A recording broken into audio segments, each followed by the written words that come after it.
Olá! Segunda-feira, começando semana nova, e nós vamos continuar com o nosso livro Gaia, de Leandro Motti. Ele está no caminho de Compostela, de Santiago de Compostela. Vamos continuar a nossa leitura então. Passo a passo, iniciei o segundo dia de caminhada. Acredito que o maior medo para todos que iniciam esse tipo de aventura é não conseguir chegar até o fim.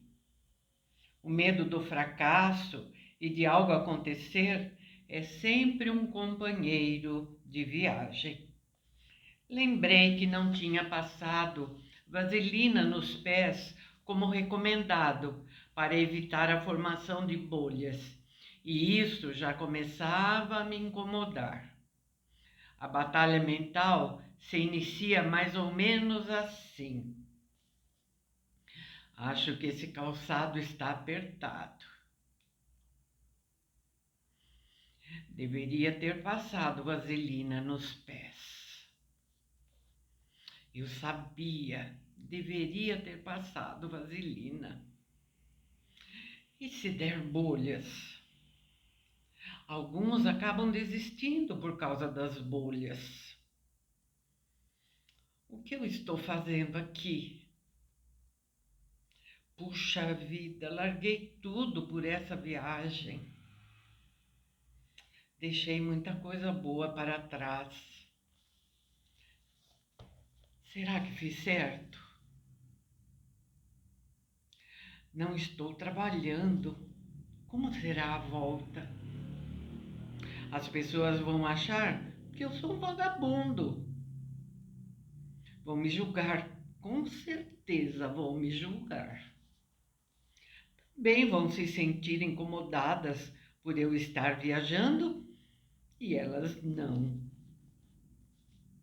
Será que vão me rejeitar quando voltar? Será que eu não estou ficando louco?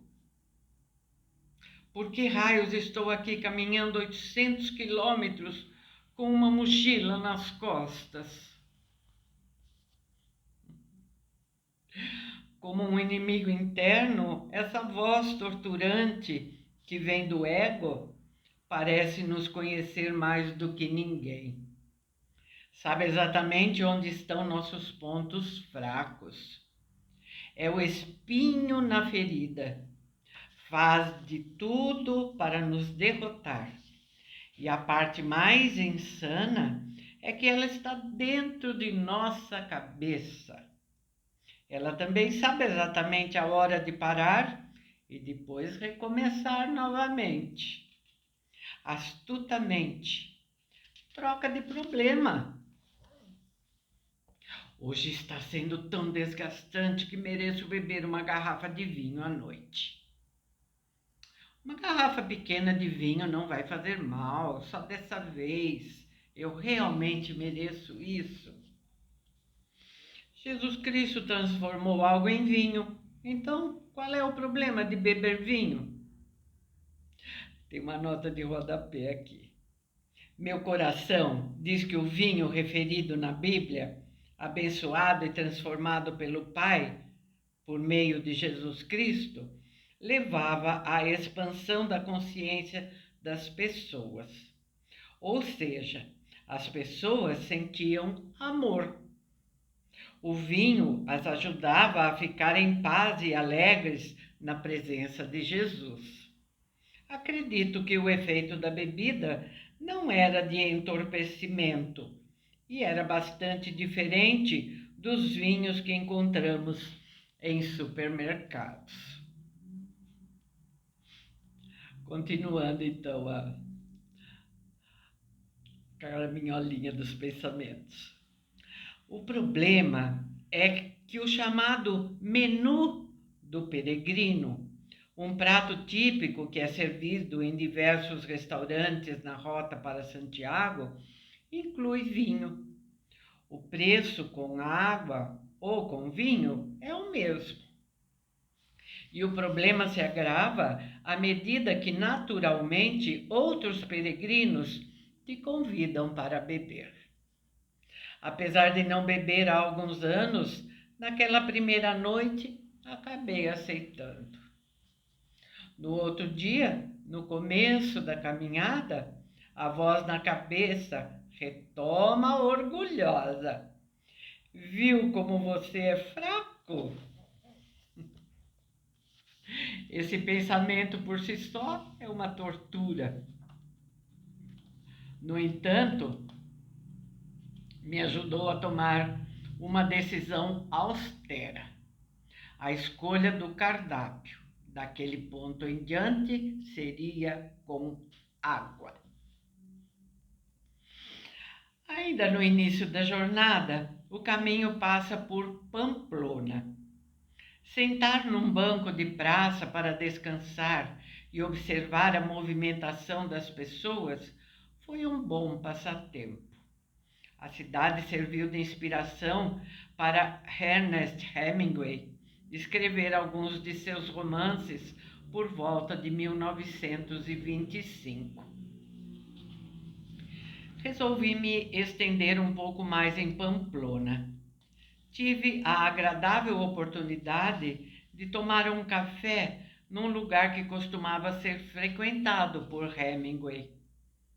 A atmosfera da cafeteria mantém até hoje a mobília e as louças de muitas décadas atrás. E aquele momento me permitiu uma pequena viagem no tempo e no mundo do escritor. Naturalmente, alguns dos seus livros me intrigaram bastante, até eu perceber que sua escrita forte e por vezes perturbadora, como nos relatos de cenas de guerra, mas sempre profunda e elegante, era uma forma de ele sublimar sua turbulenta vida pessoal. Por outro lado, a beleza do universo de sua arte pode ser visto numa passagem de O Velho e o Mar. Meu romance favorito, ele diz. Quando Santiago, o velho pescador, frequentemente humilhado pelos outros pescadores e pelos insucessos de sua atividade, finalmente fisga um marlim gigante. O velho passa horas e horas com ele na outra ponta da linha, enquanto seu pequeno barco é arrastado em meio ao vasto oceano pelo grande peixe. Abre aspas. Incapaz de puxar o grande marlim, Santiago é puxado por ele. 2 dias e 2 noites se passam com Santiago segurando a linha. Apesar de ferido nas mãos pela luta com o peixe e com dor, Santiago expressa a apreciação compassiva pelo seu adversário, frequentemente se referindo a ele como a um irmão. Fecha aspas. Essa parte do livro é certamente um momento espetacular da literatura clássica mundial. Mais adiante no caminho, noutro vilarejo de fortes costumes espanhóis, almocei com um grupo de peregrinos. Bem em frente ao restaurante, ocorreu a chamada Corrida dos Touros. Havia muita excitação no ar. Algumas pessoas do grupo reportaram seu desgosto, justificável, por verem os touros atiçados e estressados. Além disso, há o perigo iminente de acidentes. Há relatos de pessoas atingidas enquanto tentavam tirar uma selfie com o touro. Por envolver animais e a pressão dos grupos de proteção, a tradição espanhola tem um novo desafio que acredito que precisa ser enfrentado. Foi numa pausa para descanso que conheci Pedro, um homem discreto da Andaluzia. Percebi que sua quietude estava ligada ao foco no caminho e também à sua bonita introspecção. Conversamos um pouco. Notei que ele valorizava também a caminhada de forma solitária. Ali, Pedro me revelou uma curiosidade sobre o caminho de Santiago. O caminho de Santiago tem a mesma direção da Via Láctea. Ele está dizendo do caminho francês, que é o que ele está fazendo, né? Que existem vários caminhos que levam a Santiago. Num primeiro momento, achei estranho o que ele estava dizendo. Não obstante, essa informação me deixou curioso, e a única maneira de confirmá-la seria levantar de madrugada, bem antes do sol nascer. Perdão. Naquela noite, dormi cedo, mas ainda não tinha a certeza de que teria forças para iniciar a caminhada muito antes da alvorada, uma vez que o corpo precisava descansar. Curiosamente, abri os olhos antes de o relógio despertar e senti uma voz interna me incitando a sair da cama. No dormitório em que estava, todos dormiam. E a sinfonia do ronco estava numa performance frenética. Eram 5:30 da madrugada e estava bastante frio. O sol nasce somente às 8 nessa época do ano, no norte da Espanha. E isso me dava bastante tempo de caminhada noturna. O gorro que ganhei de Glenn, o filho de aborígenes australianos, mostrava mais uma vez a sua utilidade. Arrumei a mochila fora do dormitório para não fazer barulho. Separei a lanterna, calcei as luvas e parti. O primeiro desafio para sair do vilarejo era encontrar as tradicionais setas amarelas, que normalmente são marcadas com tinta spray nos muros, placas, ruas ou calçadas, e ajudam os peregrinos a identificarem o caminho. No entanto, durante a noite é mais difícil encontrá-las, mesmo com a ajuda da lanterna.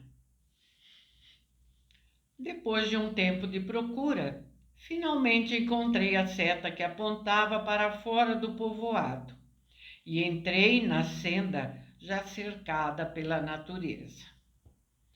Conforme me afastava do vilarejo, as poucas luzes artificiais iam ficando para trás, e o céu noturno e estrelado se tornava muito vivo. Olhei para baixo e, com o facho de luz da lanterna, vi a estrada de terra que se desdobrava em uma longa reta à minha frente. E quando olhei para cima, vi a configuração exuberante da Via Láctea na mesma direção. Como estava tudo escuro à minha volta, por vezes tinha a impressão de estar caminhando em meio às estrelas.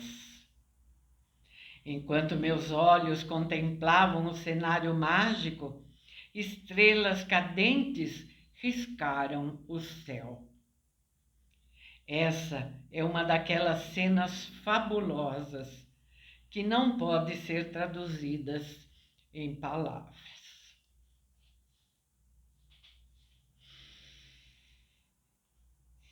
Pedro estava certo e, com curiosidade, recordei de como a rota de peregrinação foi originada.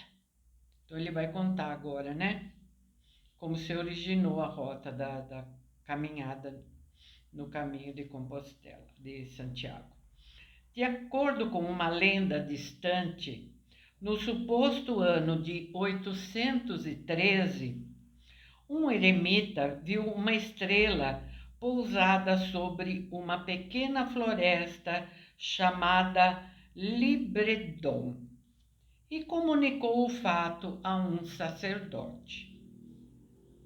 Quando se deslocaram até o bosque, encontraram o sepulcro de Tiago, apóstolo de Jesus Cristo, que havia pregado o Evangelho naquela região. Ao redor da tumba, o rei das Astúrias, Afonso II, comandou a construção de uma igreja em honra ao evangelista.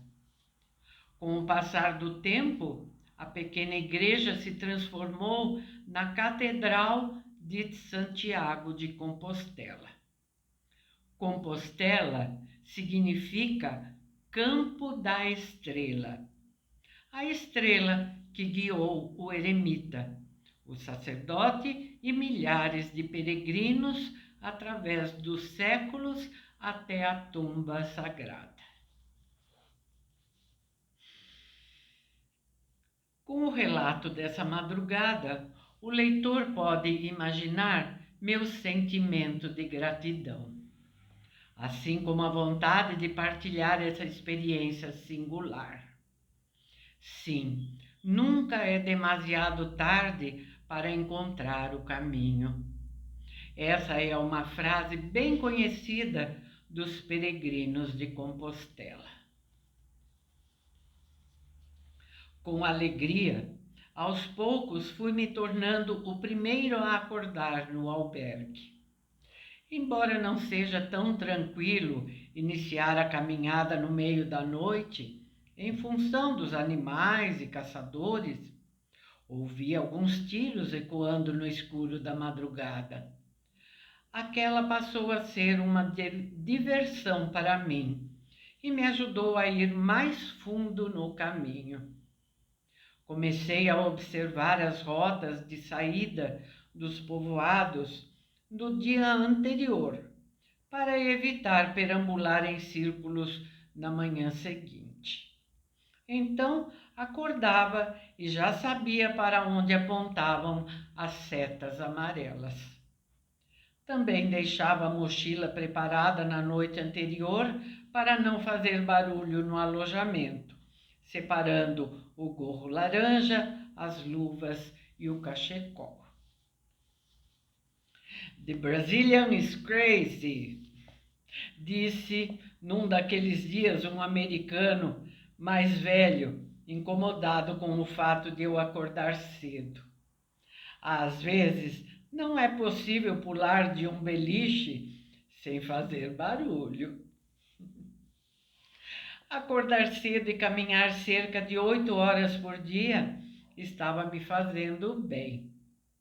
No caminho, passava por plantações de uva e belíssimos campos de girassol. Aos poucos, crescia uma sensação estranha de liberdade, desapego e contentamento em ver que a vida não se resumia àquela rotina que eu estava acostumado desde a adolescência. Desde pequenos, aceitamos inocentemente muitas coisas que nos dizem, mas que podem não ser verdadeiras, e vamos sendo moldados para viver dentro dessa bolha de pensamentos mecânicos e pouco originais. As pessoas, sem notar, são levadas de roldão pela rotina desumana e massacrante da sociedade. Não é necessário caminhar 800 quilômetros para entender isso. Todavia, Um passo numa direção diferente pode fazer toda a diferença. A longa caminhada estava me presenteando com a oportunidade de fazer e experimentar algo novo, profundo e belo. Com a sensação de leveza, é natural brotar vontade de dizer às pessoas: Ei, a vida não é só isso que nos ensinaram. Desperta, amigo. É algo parecido como quando a gente vê um filme bom no cinema e recomenda para um amigo. Só que é mais sutil, mais humano e mais real. Ouvir os próprios passos e a respiração durante o trecho da caminhada noturna, ser guiado pela Via Láctea e ver estrelas cadentes riscando o céu, passaram a ser mais do que uma alegria, era uma celebração.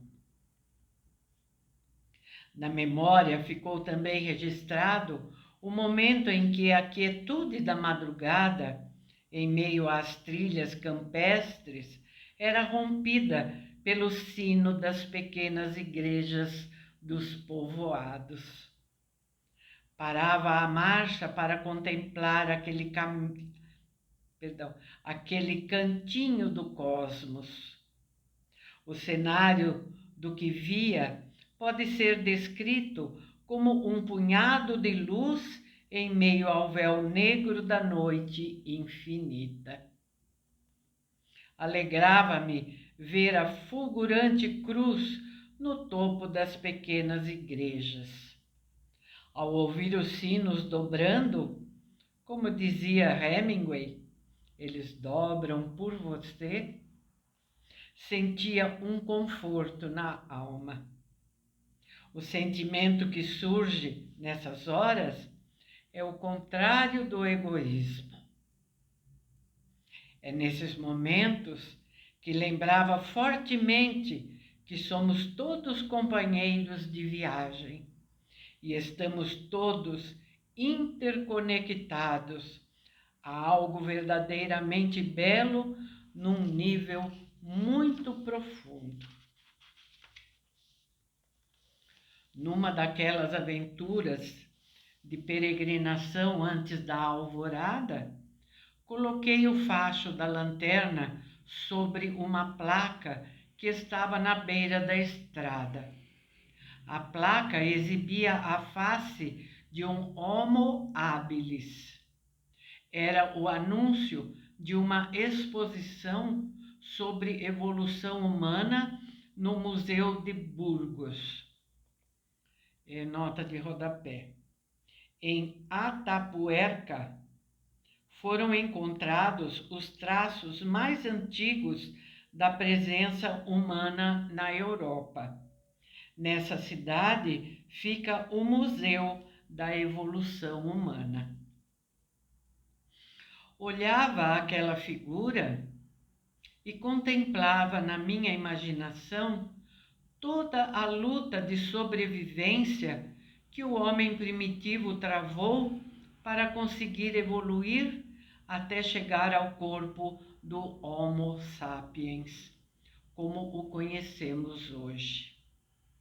Caçar, coletar, fugir dos predadores, descobrir o fogo, construir abrigos, procriar, proteger os bebês, alimentá-los, plantar e aprender os segredos da terra, aprender a viver em grupo, transmitir os conhecimentos de geração em geração, desenvolver o intelecto e as estratégias de sobrevivência, se expressar artisticamente. Em todo esse processo, será que não houve a participação de uma inteligência suprema e amorosa?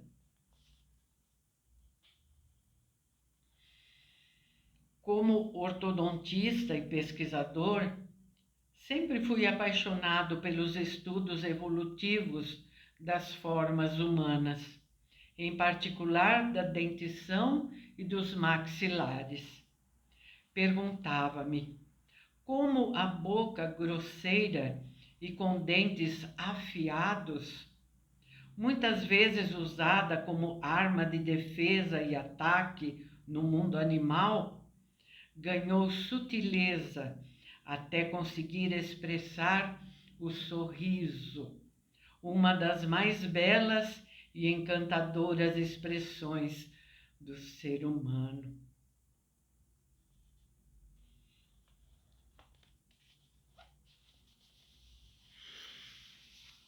É. Gente, quanta coisa, não, para refletir, para reler no nosso caso aqui, né, que estou com o livro na mão, ou para vocês de ouvir novamente, prestando atenção em cada detalhe. Às vezes uma frasezinha tem um conteúdo tão profundo.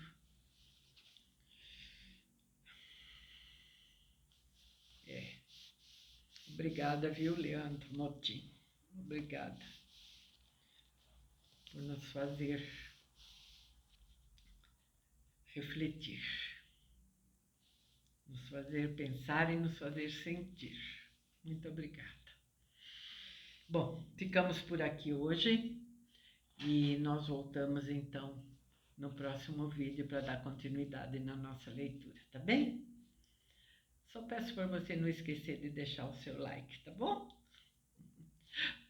Muito obrigada. Tchauzinho.